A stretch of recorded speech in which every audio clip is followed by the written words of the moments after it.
دیکھیں کلام عرب میں یا کسی بھی کلام میں، صحیح ہے، اردو زبان میں کلام ہو رہا ہے، انگلش میں ہو رہا ہے، فارسی میں ہو رہا ہے، عربی میں ہو رہا ہے، کسی بھی زبان میں ہو رہا ہے، تو اس کلمے کے کچھ اجزاء ہوتے ہیں، صحیح ہے، مختلف اجزاء سے مل کر ایک کلام بنتا ہے، یعنی کہ ایک کلام ہے، ایک جملہ ہے، اس جملے میں مختلف کلمات ہوتے ہیں، ہر کلمہ اپنے اندر ایک حیثیت رکھتا ہے، اس کا ایک خاص نام ہوتا ہے، ایک اس کی پہچان ہوتی ہے۔ جب مختلف پہچانوں والے مختلف قسم کے کلمات کو ایک خاص ترتیب کے ساتھ ہم ملاتے ہیں تو ان مختلف کلمات کی خاص ترتیب سے حاصل ہونے والا جو مرکب ہوتا ہے اس کو ہم کلام یا جملہ کہتے ہیں، ٹھیک ہے۔ اب جملے میں بہت سارے اجزاء ہوتے ہیں۔ بنیادی طور پر جملے کی دو قسمیں ہوتی ہیں، ایک ہوتا ہے جملہ اسمیہ، ایک ہوتا ہے جملہ فعلیہ۔ اس کی تعریف آسان انداز میں آپ یوں سمجھیں کہ عربی میں وہ جملہ جس کی ابتدا فعل سے ہو رہی ہو، شروع میں کیا آ رہا ہو؟ فعل آ رہا ہو، اس کو کیا کہیں گے؟ جملہ فعلیہ۔ اور وہ کلام جس کے شروع میں اسم آ رہا ہو، کوئی بھی اسم ہو سکتا ہے، تو اس کو کیا کہیں گے؟ جملہ اسمیہ، ٹھیک ہے۔ باقاعدہ اس کی تعریف ہے لیکن آسان انداز میں یہ سنو۔ جملے کی بنیادی طور پر دو قسمیں ہیں، جملہ اسمیہ، جملہ فعلیہ۔ جملہ اسمیہ کیا ہوتا ہے؟ وہ جملہ جس کی ابتدا اسم سے ہو، اور جملہ فعلیہ کیا ہوتا ہے؟ وہ جملہ جس کی ابتدا فعل سے ہو، ٹھیک ہے۔ جو جملہ اسمیہ ہوتا ہے اس کے عام طور پر کتنے اجزاء ہوتے ہیں؟ دو، ایک پہلا جز، ایک دوسرا جز۔ پہلے جز کو کہتے ہیں مبتدا، کیا کہتے ہیں؟ مبتدا کا مطلب جہاں سے ابتدا ہوئی، اور اس کے بعد جو دوسرا جز آتا ہے اہم، وہ کیا ہوتا ہے؟ خبر۔ اضافی اجزاء بھی آتے ہیں بہت سارے، لیکن بنیادی طور پر جملہ اسمیہ میں دو چیزیں ہوتی ہیں، ایک ہوتا ہے مبتدا، ایک ہوتی ہے خبر، ٹھیک ہے۔ ابھی ہم جملہ اسمیہ کی تفصیل نہیں پڑھ رہے، میں نے آپ کو صرف ویسے اوور ویو دیا ہے کہ جملہ اسمیہ دو بنیادی اجزاء پر مشتمل ہوتا ہے، پہلے جز کو مبتدا، دوسرے کو خبر کہتے ہیں۔ جملے کی دوسری قسم ہے جملہ فعلیہ، جملہ فعلیہ۔ اور جملہ فعلیہ کی تعریف ابھی آپ کو بتائی، جملہ فعلیہ کی تعریف کیا ہے؟ وہ جملہ کہ جس کی ابتدا کس سے ہو؟ فعل سے ہو، ٹھیک ہے۔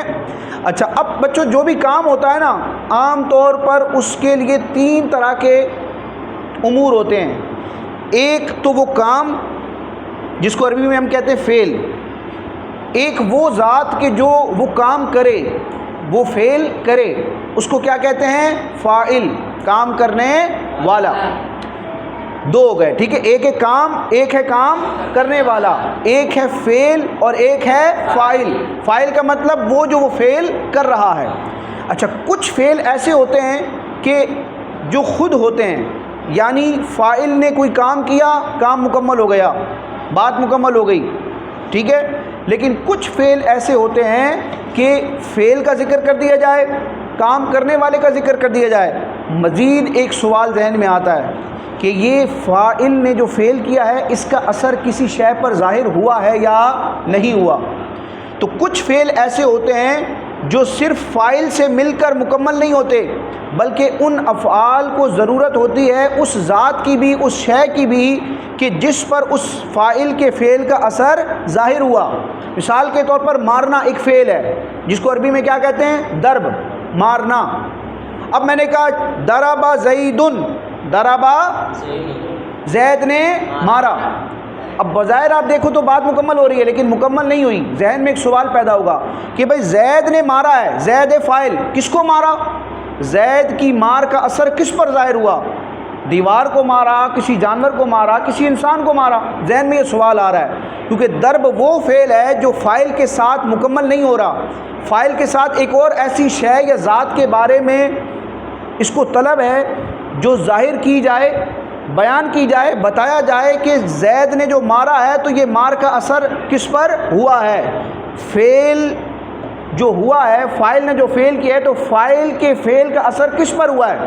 تو میں کہوں گا ضرب زید امرن، زید نے امر کو مارا۔ نام کوئی بھی لگا سکتے ہیں آپ۔ ضرب زید بکرن، زید نے بکر کو مارا۔ اب بات پوری ہو گئی ہے کیونکہ ضربہ جو فعل تھا جس کا مطلب ہے مارنا، تو مارنے میں دو چیزیں ہوتی ہیں، دو ذاتیں ہوتی ہیں، ایک مارنے والا، ایک مار کھانے والا۔ سمجھ میں آ گئی آپ کو؟ ہر فعل میں ایسا نہیں ہوتا، بعض فعل ایسے ہوتے ہیں صرف فاعل کو ذکر کر دیا، بات مکمل ہو گئی، لیکن بعض فعل ایسے ہوتے ہیں جو کہتے ہیں فاعل کے ساتھ اس ذات کے بارے میں بھی بتاؤ کہ جس پر فاعل کے فعل کا اثر ظاہر ہوا ہے، اس کو کیا کہتے ہیں؟ صرف اور نحو کی ٹرم میں، صرف اور نحو کی اصطلاح میں اس کو کہتے ہیں مفعول۔ کیا کہتے ہیں؟ مفعول بہ کہہ لیں۔ ویسے مفعول کی بہت سی قسمیں ہوتی ہیں، مفعول فیہ، مفعول معہ، مفعول مطلق، لیکن مفعول بہ آپ کہہ لیں، مفعول بہ، مفعول بہ، ٹھیک ہے؟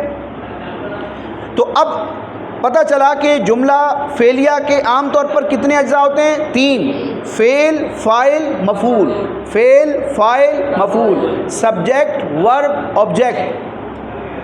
ضرب زید امرن، ضرب کیا ہے؟ فعل، زید کیا ہے؟ فاعل، امرن کیا ہے؟ مفعول بہ۔ یہ صرف مفعول کہہ دیں آپ، صحیح ہے؟ ایک کام کرنے والا، ایک وہ جس پر کام کا اثر ظاہر ہوا۔ یہاں تک کلیئر ہو گئی؟ فاعل، فعل اور مفعول کی تعریف کلیئر ہو گئی۔ اب یہ جو جملہ فعلیہ ہوتا ہے، اس میں ہوتا ہے شروع میں فعل، صحیح ہے؟ فعل ماضی ہو، امر ہو، نہیں ہو، کچھ بھی ہو۔ تو اب فعل بنیادی طور پر 2 طرح کے ہوتے ہیں۔ کتنی طرح کے ہوتے ہیں؟ 2 طرح کے۔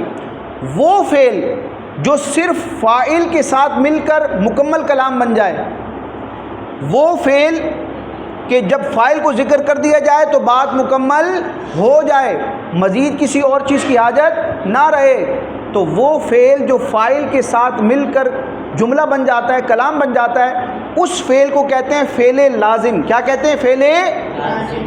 تو فعل لازم کی تعریف کیا ہے؟ وہ فعل جو فاعل کے ساتھ مل کر مکمل ہو جائے، اس کو آگے کسی اور کلمے کی حاجت نہ ہو، وہ ہے فعل لازم۔ اور اس کے مقابلے میں دوسرا فعل کیا ہوتا ہے؟ وہ فعل جو صرف فاعل کے ساتھ مل کر مکمل کلام نہ بنے، بلکہ وہ ایسا فعل ہوتا ہے جو فاعل کے ساتھ مفعول کا بھی تقاضا کرتا ہے۔ وہ فعل یہ تقاضا کرتا ہے کہ کام کرنے والا جو ہے اس کو بھی ذکر کرو، یعنی فاعل کو بھی ذکر کرو، اور اس فاعل کے فعل کا اثر جس پر ظاہر ہوا ہے، وہ کوئی شے ہے یا کوئی ذات ہے، اس کو بھی ذکر کرو۔ تو وہ فعل جو صرف فاعل کے ساتھ مل کر مکمل جملہ نہ بنے، بلکہ اس کو مفعول کی بھی حاجت ہو، تو اسے کہتے ہیں فعل متعدی۔ کیا کہتے ہیں؟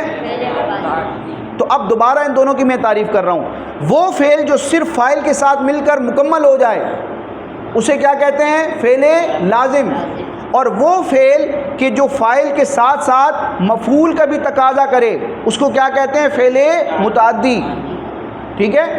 اب اس کی ایک اور طرح سے تعریف ہے جو آپ کی کتاب میں لکھی ہے، وہ میں آپ کو بیان کر رہا ہوں۔ جیسے ابھی آپ کتاب نہ دیکھیں، میں آپ کو ایسے بتا رہا ہوں، ٹھیک ہے؟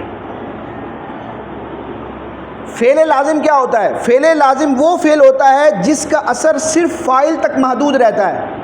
فعل لازم وہ فعل ہوتا ہے جس کا اثر صرف فاعل تک محدود رہتا ہے، بس وہ ہوگا فعل لازم۔ اور وہ فعل جس کا اثر فاعل تک محدود نہ رہے بلکہ مفعول تک بھی پہنچے، اسے کیا کہتے ہیں؟ فعل متعدی۔ یعنی یوں کہیں کہ وہ فعل جو 2 چیزوں میں، 2 ذاتوں میں اثر کرے، اسے کہیں گے فعل متعدی۔ اور وہ فعل جو صرف ایک ذات یا ایک شے کی طرف اثر کرے، اسے کیا کہیں گے؟ فعل لازم۔ لیکن جو پہلے والی تعریف ہے وہ سمجھنے کے اعتبار سے آسان ہے کہ وہ فعل جو فاعل کے ساتھ مل کر مکمل ہو جائے، اسے کہیں گے فعل لازم۔ اور وہ فعل کہ جو فاعل کے ساتھ مل کر مکمل نہ ہو، اس کو مزید حاجت پڑے اس ذات یا اس شے کے معلوم کرنے کی کہ جس پر فاعل کے فعل کا اثر ہوا، اس کو کیا کہیں گے؟ فعل متعدی۔ فعل لازم کی مثال کیا ہے؟ مثال کے طور پر یوں کہا جائے خرج زید، خرج زید نکلا۔ تو اب یہ نکلنا، یہ وہ فعل ہے جو صرف ایک ذات کے ساتھ مکمل ہو جاتا ہے۔ زید نکلا، بات پوری ہو گئی، نکلنے کا عمل کیا ہو چکا ہے؟ مکمل ہو چکا ہے۔ سمجھ میں آ رہی ہے؟ اب آپ کہو گے یہ ذہن میں سوال ہے کہ کہاں سے نکلا؟ تو یہ جو کہاں کا سوال ہے نا، کہ کس جگہ سے نکلا، کس مقام سے نکلا، کس کمرے سے نکلا، کس گھر سے نکلا، تو یہ مفعول بہ کا سوال نہیں ہے، یہ کسی اور شے کا سوال ہے۔ اس کو آپ علم نحو میں کسی اور شے کا نام دیں گے۔ یہ جگہ کے بارے میں پوچھا جا رہا ہے کہ یہ نکلنے کا کام کہاں سے ہوا، صحیح ہے؟ وہ اس کے مکان کے بارے میں سوال ہو رہا ہے۔ بعض اوقات وقت کے بارے میں سوال ہوگا، کس وقت نکلا، تو وہاں وقت پوچھا جا رہا ہے، ٹائم پوچھا جا رہا ہے۔ لیکن نکلنے کا عمل انسان اکیلا کر سکتا ہے، نکلنا، خرج زید، زید نکلا، ٹھیک ہے. یہ خرجہ نکلنا وہ فعل ہے جو فاعل کے ساتھ مل کر مکمل ہو جاتا ہے، لیکن ضربہ مارنا یہ وہ فعل نہیں ہے جو صرف فاعل کے ساتھ مکمل ہو جائے. کیونکہ جب آپ نے کہا ضرب زید، زید نے مارا، ذہن میں فوراً سوال آئے گا کس کو مارا. یہ مارنے کا اثر کس پر ظاہر ہوا؟ جس پر ظاہر ہوا وہ اس فعل اور فاعل کا کیا بنے گا؟ مفعول بہ. کلیئر ہو گئی بات؟ اب دیکھیں ذرا کتاب میں یہی تعریفیں. فعل کی تقسیم پڑھ رہے ہیں اور مختلف اعتبارات سے فعل کی تقسیم ہوگی. پہلی تقسیم فعل کی مفہوم کامل. مفہوم کامل کا مطلب کیا ہے؟ مکمل مفہوم. مکمل مفہوم یعنی پوری بات. مفہوم کامل حاصل کرنے کے سلسلے میں مفعول بہ کی ضرورت اور عدم ضرورت. عدم ضرورت یعنی ضرورت نہ ہونا، عدم کا مطلب نہ ہونا. یہ وجود کی ضد ہے. وجود کا مطلب ہونا، عدم کا مطلب نہ ہونا. صفحہ نمبر 44. مفہوم کامل حاصل کرنے کے سلسلے میں مفعول بہ کی ضرورت اور عدم ضرورت کی بنا پر کی جاتی ہے. پہلی تقسیم. اس لحاظ سے فعل کی دو قسمیں ہیں. نمبر 1 فعل لازم، نمبر 2 فعل متعدی. فعل لازم کی تعریف سنیں. فعل لازم کیا ہوتا ہے؟ وہ فعل جس کا معنی فاعل کے ساتھ مل کر مکمل ہو جائے. وہ فعل جس کا معنی فاعل کے ساتھ مل کر مکمل ہو جائے، مفعول بہ کا تقاضا نہ کرے. مفعول بہ کا تقاضا نہ کرے، اس کو کیا کہتے ہیں؟ فعل لازم. اس کی تعریف یوں بھی کی جاتی ہے کہ یہ وہ فعل ہے، فعل لازم وہ فعل ہے جس کا اثر صرف فاعل تک محدود رہتا ہے، مفعول بہ تک نہیں پہنچتا. جیسے مثال فعل لازم کی خرج زید، زید نکلا. اب نکلنے کا کام زید کو ذکر کرنے کے ساتھ پورا ہو گیا کہ نکلنے کا کام زید نے کیا. یہاں مفعول کی ہمیں ضرورت نہیں ہے، مفہوم پورا ہو گیا، مفہوم کامل ہو گیا. فعل متعدی کی تعریف وہ فعل جس کا معنی صرف فاعل کے ساتھ مل کر مکمل نہ ہو. فعل متعدی وہ فعل ہے جس کا معنی صرف فاعل کے ساتھ مل کر مکمل نہ ہو بلکہ مفعول بہ کا بھی تقاضا کرے. وہ فعل مفعول بہ کا بھی تقاضا کرے، یعنی یہ تقاضا کرے کہ فاعل کا فعل کس پر ہوا ہے اس کو بھی ذکر کرو. اس کو کیا کہتے ہیں؟ مفعول بہ، جس پر فعل ہوا. کہتے ہیں اس کی تعریف یوں بھی کی جاتی ہے کہ یہ وہ فعل ہے، فعل متعدی وہ فعل ہے جس کا اثر فاعل کے ذریعے مفعول بہ تک پہنچتا ہے. صحیح ہے؟ فعل متعدی کیا ہوتا ہے؟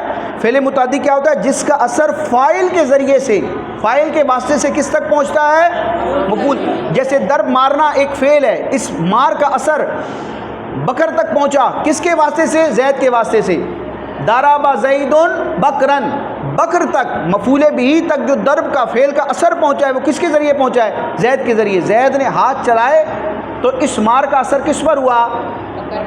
بکر پر ہوا. آپ لوگوں نے مارنا نہیں ہے، ٹھیک ہے؟ یہ صرف فرضی مثال ہوتی ہے. ایسے نہ ہو آپ کہو کہ ہم جو ہے نا اس کا امپلیمنٹ کرنے کے لیے ایک دوسرے کو مارتے ہیں تھپڑ، ٹھیک ہے؟ ایسا نہیں کرنا. کلیئر ہوگی بات؟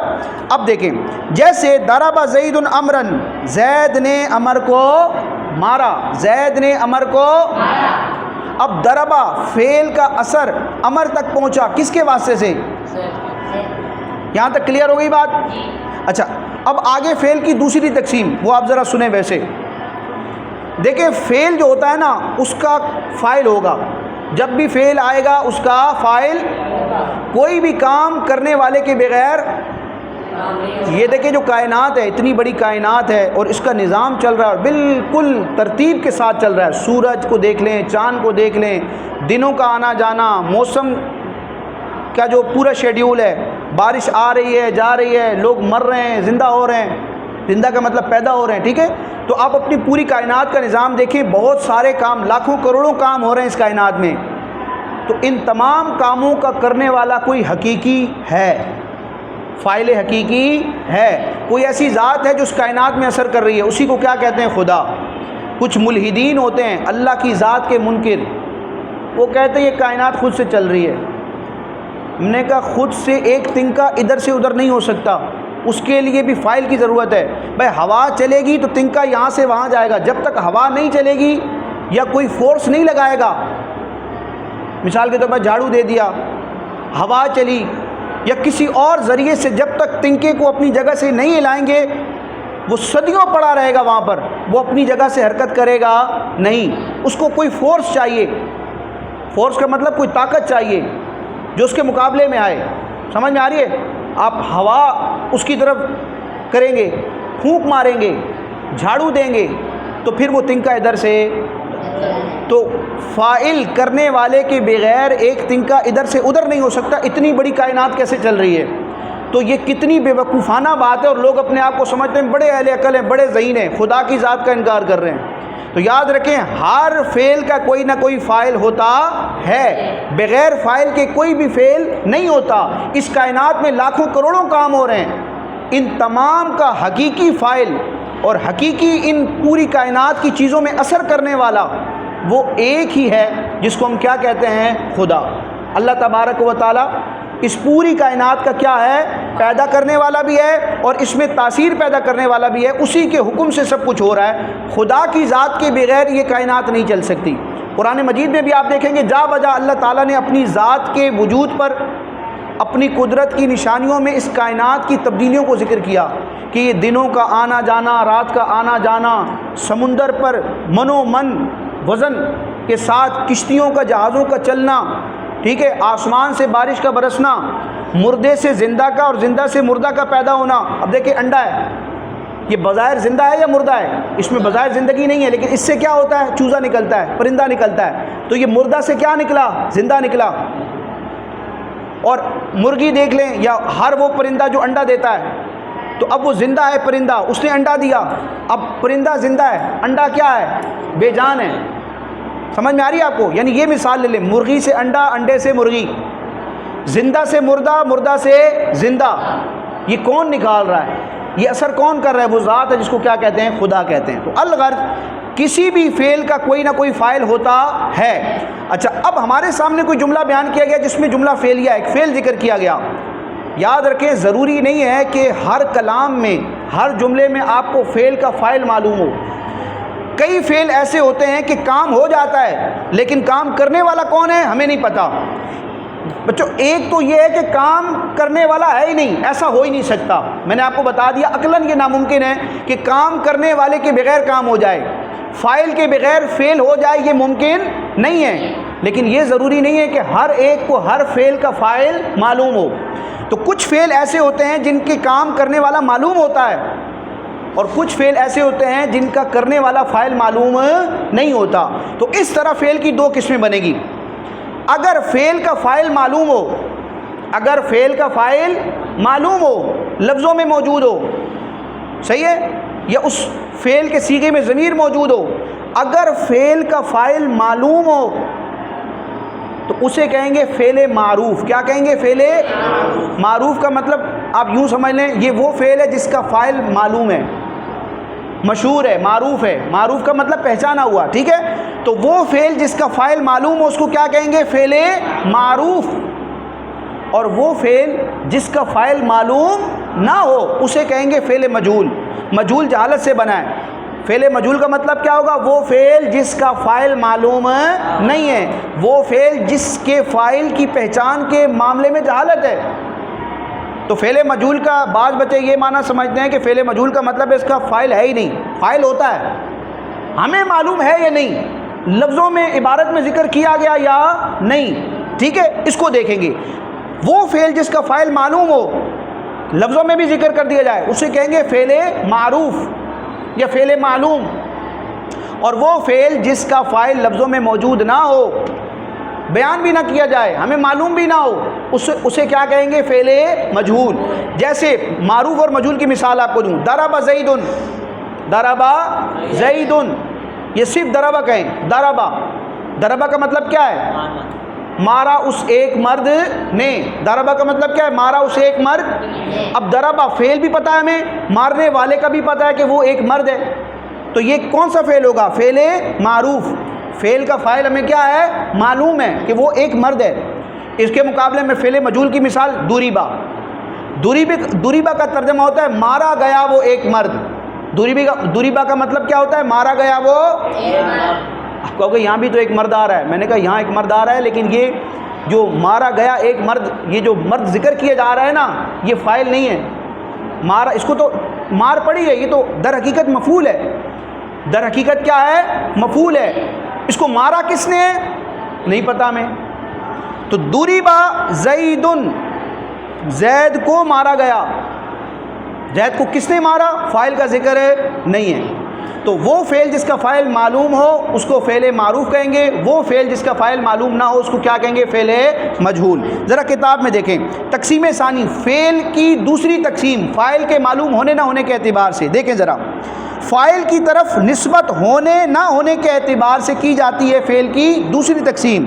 اس لحاظ سے فعل کی، اس لحاظ سے بھی فعل کی کتنی قسمیں ہیں؟ دو. نمبر ایک فعل معروف، نمبر دو فعل مجہول. مشکل لگ رہا ہے آپ کو؟ اتنا آسان تو ہے یہ. معروف کا مطلب جس کا فاعل معلوم ہو، مجہول کا مطلب جس کے فاعل کے بارے میں کیا ہو؟ جہالت و معلوم نہ ہو. بہت آسان چیز ہے یہ. اچھا، یہ جو آپ کو 4 تعریفیں آج پڑھائی ہیں یہ آپ کی علم صرف میں بھی چلیں گی، علم نحو میں بھی. اگر آپ نے ابھی تک نحو میں نہیں پڑھی تو مسئلہ نہیں ہے، آپ نے آج پڑھ لیا. اب آپ کو استاد صاحب سمجھائیں گے نا جب، تو آسانی ہو جائے گی. پہلے سے آپ کوئی چیز سمجھی ہوئی ہے لیکن پھر بھی آپ سمجھنا ہو سکتے وہ مجھ سے اچھے انداز میں آپ کو سمجھائیں. ٹھیک ہے؟ تو جو بھی استاد سمجھا رہے ہیں، ایک بات اگر 6 استاد سمجھا رہے ہیں تو 6 کی سنیں آپ. بات اگرچہ ایک ہے لیکن ایک بات کو کرنے کے 6 طریقے ہوں گے. 6 افراد جب مختلف طریقوں سے، مختلف انداز اور جملوں سے آپ کو ایک ہی بات سمجھائیں گے تو وہ آپ کو بات اچھی طرح سمجھ میں. بعض بچے بڑی اجرت کرتے ہیں، ایک بات آپ کو معلوم ہو گئی، آپ نے پڑھ لیا، کسی ایک استاد سے سن لی. دوسرا استاد جب بیان کرتا ہے بچے فوراً کہتے ہیں استاد صاحب ہمیں معلوم ہے. آپ نے اپنے اوپر علم کا دروازہ خود ہی بند کر دیا. تو علم سیکھنے کا یہ طریقہ ہوتا ہے کہ ایک بات آپ کو معلوم ہے اور دوسرا بندہ آپ کو وہی بات بتانا چاہ رہا ہے، اس کی سنیں آپ. ہو سکتا ہے پہلی مرتبہ جو آپ نے سنا تھا آپ کو مکمل بات سمجھ نہ آئی ہو، کوئی غلط فہمی رہ گئی ہو. اب دوبارہ جب سنیں گے ہو سکتا ہے وہ غلط فہمی دور ہو جائے. عین ممکن ہے پہلی مرتبہ آپ کو استاد نے جو بات بتائی تھی تو وہ مختصر بتائی تھی، شارٹ کٹ بتائی تھی، خلاصہ بتایا تھا کہ پہلی مرتبہ میں بچوں کو بتا رہا ہوں تو پوری بات سمجھیں گے نہیں، اس کا خلاصہ بتا دوں. آپ نے خلاصہ سمجھا تھا.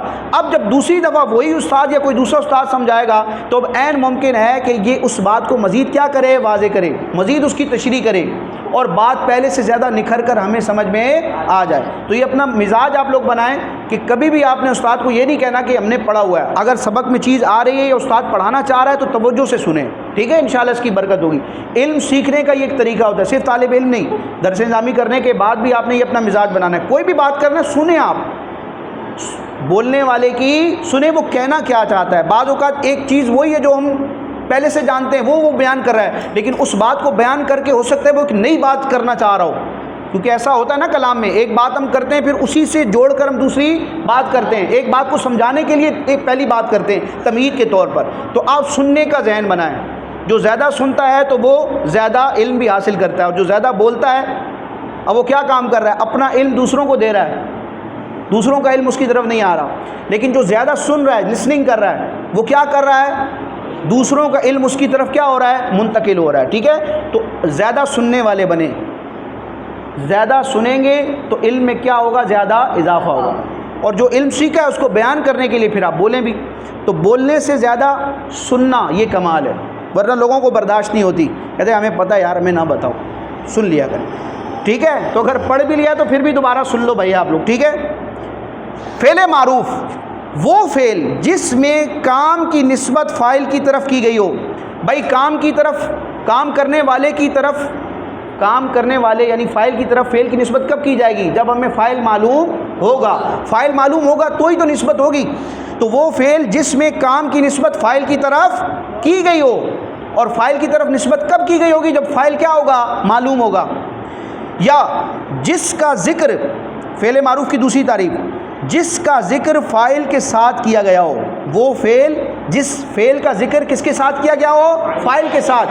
کام کا ذکر کیا گیا ہو کام کرنے والے کے ساتھ، اسے کیا کہتے ہیں؟ فعل معروف. جیسے ضرب زید، زید نے مارا. ضرب ایک فعل ہے، مارنے والا زید تھا، اس کو ذکر کر دیا گیا. فعل مجہول وہ فعل جس میں کام کی نسبت مفعول کی جانب کی گئی ہو. بھائی اصل تو یہ ہے کہ فعل کی نسبت فاعل کی طرف ہو، کام کی نسبت کام کرنے والے کی طرف ہو. یہاں کیا ہو رہا ہے؟ کام کی نسبت کی جا رہی ہے اس کی طرف جس پر کام ہوا ہے، مفعول کی طرف. تو ہم کہیں گے یہاں مجبوراً ہم نے فعل کی نسبت مفعول کی طرف کی ہے، اس لیے کہ ہمیں فاعل معلوم ہی نہیں ہے. تو اب فعل کی نسبت کہیں تو کرنی ہے نا. فاعل معلوم ہو تو اس کی طرف کر دیں گے, وہ نہ ہو تو کس کی طرف کریں گے؟ مفعول کی طرف. یہ اصل میں مفعول تھا, لیکن اب چونکہ فاعل نہ ہونے کی صورت میں جب مفعول کی طرف فعل کی نسبت کر دی جائے تو وہ مفعول نائب الفاعل بن جاتا ہے. کیا بن جاتا ہے؟ نائب فاعل کہتے ہیں, نائب الفاعل. یہ فاعل کا قائم مقام ہے. بھائی امام صاحب نہ ہو تو پیچھے جو نماز پڑھاتا ہے وہ کون ہوتا ہے؟ نائب امام. تو فعل اصل میں کس کی طرف نسبت کی جائے گی؟ فعل کی, فاعل کی طرف. حق یہ ہے, اصل یہ ہے کہ فعل کی نسبت کی جائے فاعل کی طرف. فاعل معلوم نہ ہو تو مجبوراً کس کی طرف کرتے ہیں؟ مفعول کی طرف, مفعول بھی کی طرف. تو مفعول بھی کی طرف جب کریں گے تو اب مفعول بھی کیا کر رہا ہے؟ یہ فاعل کا قائم مقام ہو رہا ہے. کس معاملے میں؟ فعل کی نسبت ہونے میں. فاعل ہوتا تو فعل کی نسبت اس کی طرف ہوتی ہے, اب فاعل نہیں ہے تو نسبت کس کی طرف ہو رہی ہے؟ مفعول بھی کی طرف. تو ہم کہیں گے کہ یہ مفعول بھی فاعل کا نائب ہو چکا ہے. تو اس کو ہم کیا کہتے ہیں؟ نائب الفاعل. اور اس فعل کو کیا کہتے ہیں؟ فعل مجہول. تو دیکھیں تعریف, فعل مجہول وہ فعل جس میں کام کی نسبت مفعول کی جانب کی گئی ہو. کیوں؟ فاعل معلوم نہ ہونے کی وجہ سے. یا جس کا ذکر فاعل کے بجائے مفعول بھی کے ساتھ کیا گیا ہو. یعنی فعل مجہول کی تعریف یوں بھی کر سکتے ہیں کہ وہ فعل جس کا ذکر فاعل کے بجائے مفعول بھی کے ساتھ کیا گیا ہو. جیسے مثال ہے اس کی, ضرب زید, زید مارا گیا. زید نے مارا نہیں ہے, فاعل ہے لیکن وہ ہمیں معلوم نہیں ہے. پٹائی ہوئی تھی زید کی, یہ تو تب مفعول بھی تھا. مثال کے طور پر یوں جملہ تھا, ضرب بکر زیدن, ضرب بکر زیدن, بکر نے زید کو مارا. یہ مفعول بھی ہے زید, لیکن ضرب بکر زیدن میں سے بکر فاعل کو آپ حذف کر دو, نہ معلوم کر دو, اور آپ کہو ضرب زیدن, زید کو مارا گیا. تو ذہن میں سوال ہے کہ زید کو مارا گیا, زید کو مارنے والا کون ہے؟ ہمیں معلوم نہیں ہے. فاعل ہے, ہمیں معلوم نہیں ہے. تو ہم ناچار ہو کر, مجبور ہو کر اس فعل کی نسبت کس کی طرف کر دیں گے؟ زید ہی کی طرف, مفعول بھی کی طرف. اب یہ مفعول بھی نہیں کہلائے گا. کیا کہلائے گا؟ نائب الفاعل, نائب الفاعل. تو ضرب زید اس کا مطلب کیا ہوگا؟ زید کو مارا گیا.